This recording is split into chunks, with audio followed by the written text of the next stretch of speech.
ممکن است پرونده نوروز ظفر ساکن 29 ساله ناحیه مومن آباد غفصتر و اتهامش هم سنگین تر شود. یک همسرش خودکشی کرده، دیگری در خانه والدانش کشته شده است. در هر دو قضیه نوروز ظفر را گمانزد می‌دانند. از جانب پرکاتور ولایت ختلان آیدی حالت به خودکشی رساندن همسر اولش پرونده جنایتی بیدار کرده شده است.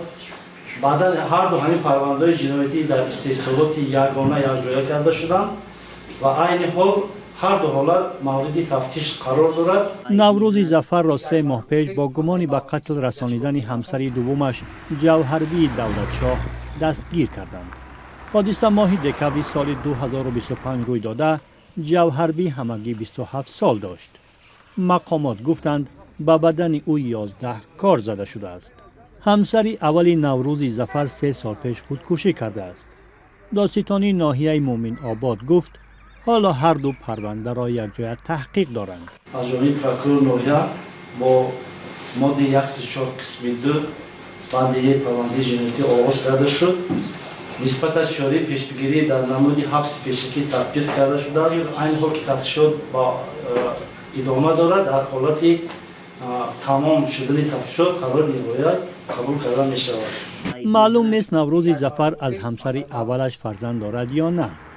از همسر دوم جوهربی دولتشاه 2 فرزند داشته است.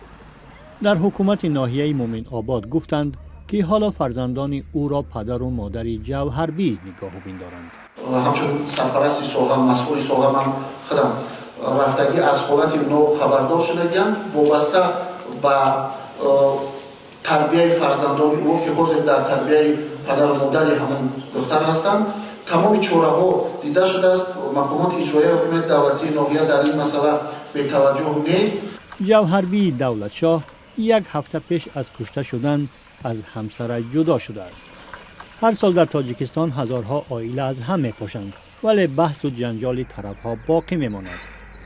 از جمله برای تقسیم مال و ملک، گرفتن فرزندان و یا مسکون کردن زن در خانه شوهر سابقش. در سال 2025 بیش از 8,500 خانواده از هم جدا شده است. در نتیجه به اطلاع کمیته کار با زنان تاجیکستان قریب 7,500 کودک یا بی پدر و یا بی مادر به اصطلاح زنده یتیم مانده.